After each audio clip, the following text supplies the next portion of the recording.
This is Good Morning Suncoast. We're here for you. Good morning, everyone. Thank you for joining us. I'm Rebecca Vargas, along with John Scalzi. John has the day off this morning. He does. We're talking about apprenticeships. You've done several. I have, and you were saying you did different routes for different people, you know. I really would have liked to try that. I know we've had a lot of apprentices, so to speak, come work their way through our studios here. That's so nice. Interns, whatever. So it's nice to have them around. I've interned in college, but never got to do any type of apprenticeship in high school or anything like that. So that would have been fun. Yeah.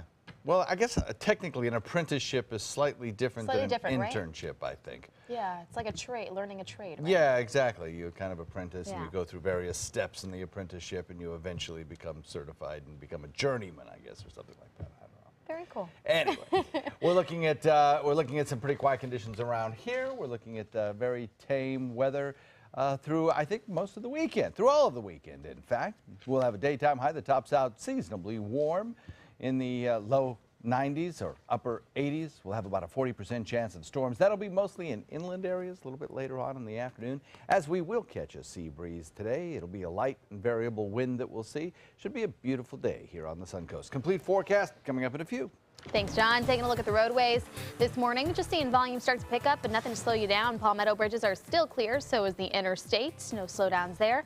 As far as 41 and 301, they're clear into Sarasota. Not seeing any slowdowns there either. Looks great on the roadways this morning for your Friday morning commute to work and school. And as far as Venice and Northport, not seeing any delays, no crashes on any of our roadways.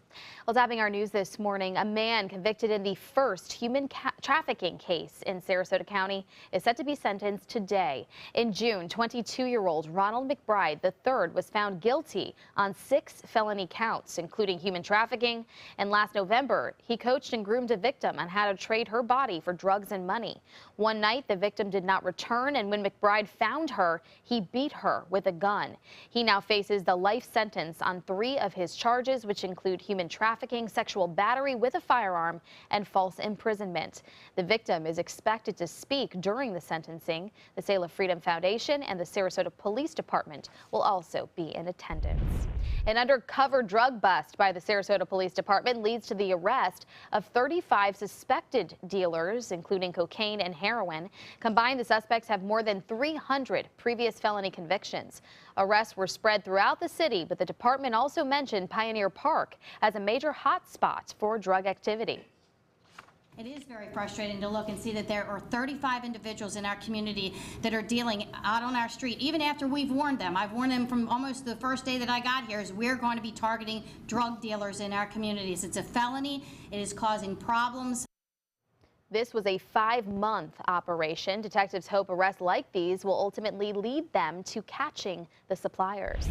Manatee County Sheriff's deputies continue to patrol areas near school bus stops, while the Manatee County School District says security teams are checking out the lighting and sidewalks along 20th Street East and 50th Avenue Drive East in Bradenton. That's where a 16-year-old student was nearly sexually battered by a male suspect on Monday morning as she walked to her school bus stop.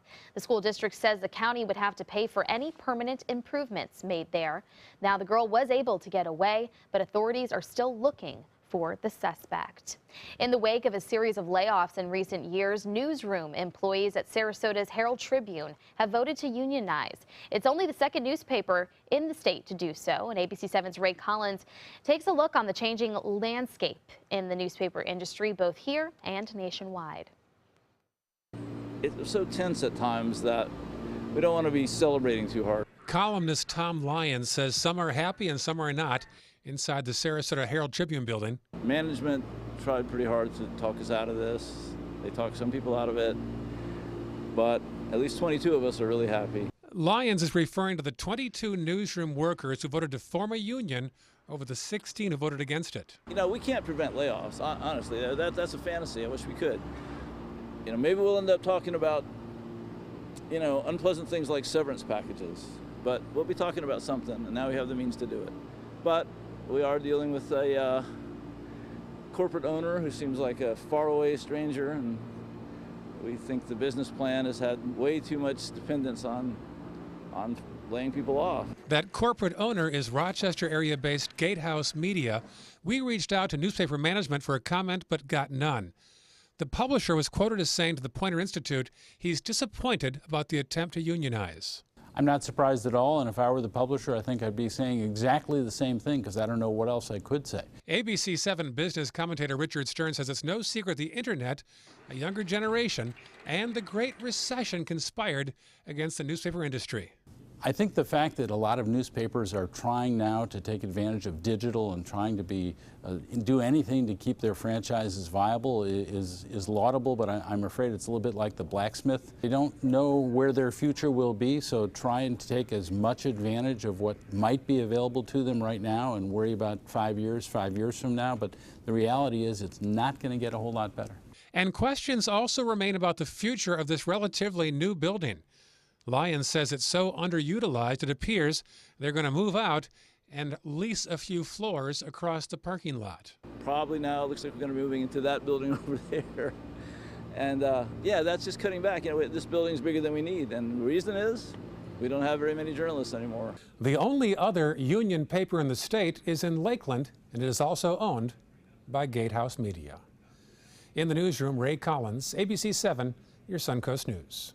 The total amount of money the city of Sarasota could wind up paying for Commissioner Susan Chapman's lawsuit just keeps on climbing. The group Citizens for Sunshine is working through the 2nd District Court of Appeals in its challenge of Judge Brian Eiten's ruling. That ruling absolved Chapman of violating Florida's open government laws. This appeal will cost the city now between $35,000 and $50,000. The city has already spent roughly $353,000 on the lawsuit since 2013. Citizens for Sunshine accuses Chapman of violating state law by attending an October 2013 meeting of downtown merchants. Families and businesses could soon be moving into Manatee County's old jail building on Manatee Avenue. After requesting submissions for proposals for this property, only one developer has submitted their plans. Proposals were due yesterday, and according to the Bradenton Herald, Connect Bradenton has submitted plans to the county to turn the jail into workforce housing aimed more towards young professionals. There could also be room for some commercial development as well. County officials will review the proposal, but there is currently no timeline set for this project. Meanwhile, Manatee County commissioners have come up with a new budget for the upcoming fiscal year.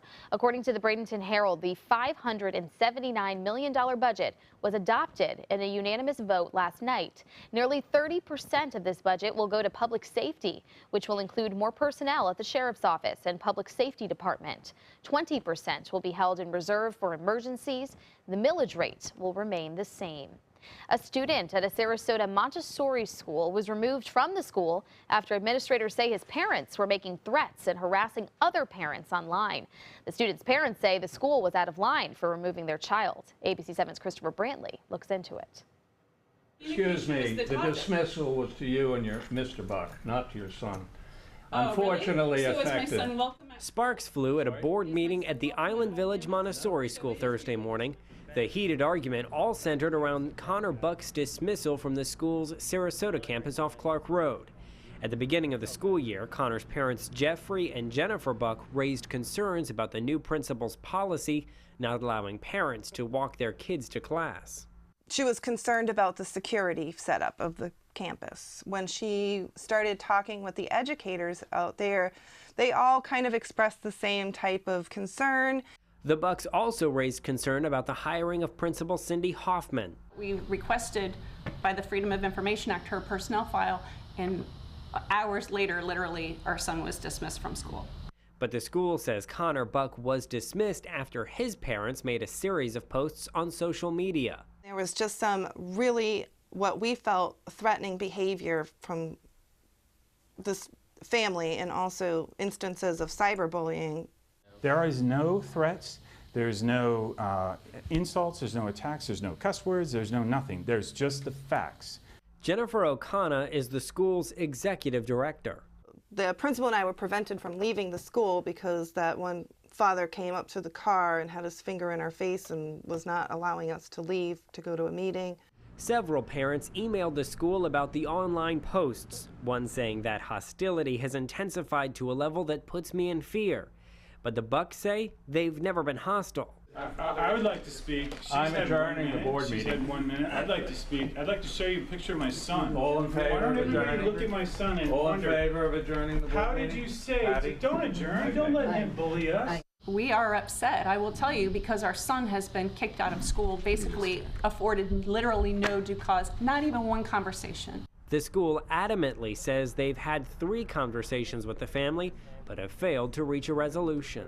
Christopher Brantley, ABC 7, your Suncoast News. Thank you, Christopher. At Booker High School, a new paid internship program aims at helping select students with career training. Under the program, 5 students between the ages of 14 and 18 will work as apprentices of sorts at local companies. So far, the Sarasota Police Department, the Herald Tribune, and the Sarasota Design Store have all signed on to work with the students. The selected students will be notified in the coming days. They will then attend workshops to learn more about working in a professional environment and will start working at the companies next month. The apprenticeships will wrap up at the end of the semester. Forget Me Not Inc. is teaming up with Manatee County Animal Services in an attempt to help find homes for the pets in the overcrowded shelters. The 2 organizations are holding a Clear the Shelter adoption event today and tomorrow at both the Palmetto Shelter and the Downtown Adoption Center in Bradenton. It will run from 10 a.m. to 5 p.m. During the event, adoption fees will be waived. Adoptions will also include spay and neutering, a microchip, and a rabies certificates, which is great to see because there are so many puppies and so many cats that need to be adopted, need forever homes. Perfect way to make it easy for people too. And affordable. Yeah. All you need is love and a willingness to commit. Exactly. Today and tomorrow. There you go. Showers in the forecast, but really not so much of a washout. We're looking at just a typical Florida thunderstorms in the afternoon.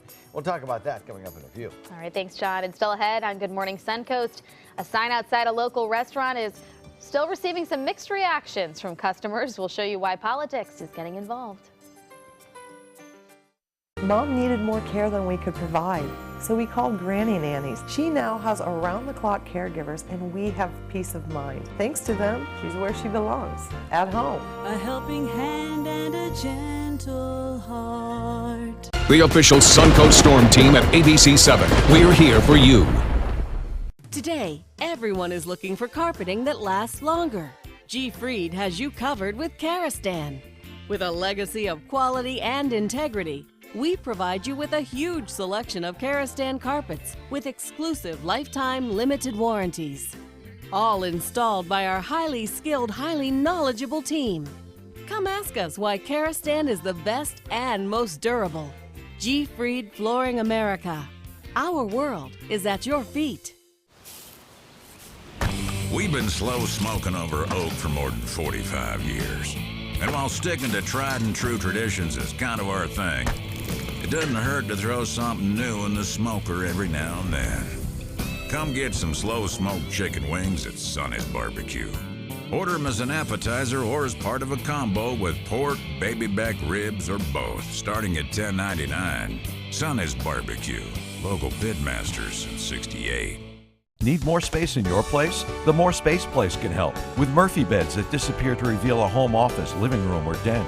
Custom closets with designated areas for your shoes, bags, wardrobe, and accessories. Custom-built entertainment centers, garage storage systems, and more.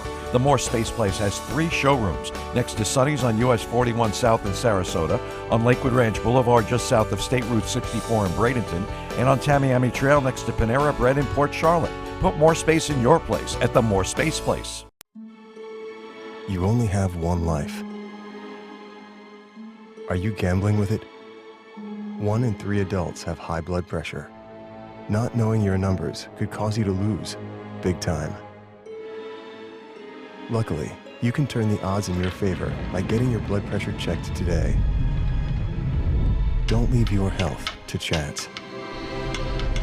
Learn more at heart.org/HPB. They're coming from Tampa, Fort Myers, even Orlando. They're coming from everywhere for the Sarasota Ford Promise. We promise we're more than a dealership. We're a destination with a movie theater, massage room, aquarium, cafe, and more. We promise to give you top dollar for your trade, even if you don't buy from us. And if you do, we promise you the best deal. Bring us any competitor's ad and we'll beat it by at least $1,000. That's why they're coming from everywhere to Sarasota Ford, where 41 meets 301. SarasotaFord.com. At Granny Nannies, we provide your loved ones with the care they deserve, compassionate and experienced help right where you need it most, at home. Visit us at GrannyNannies.com. A helping hand and a gentle heart.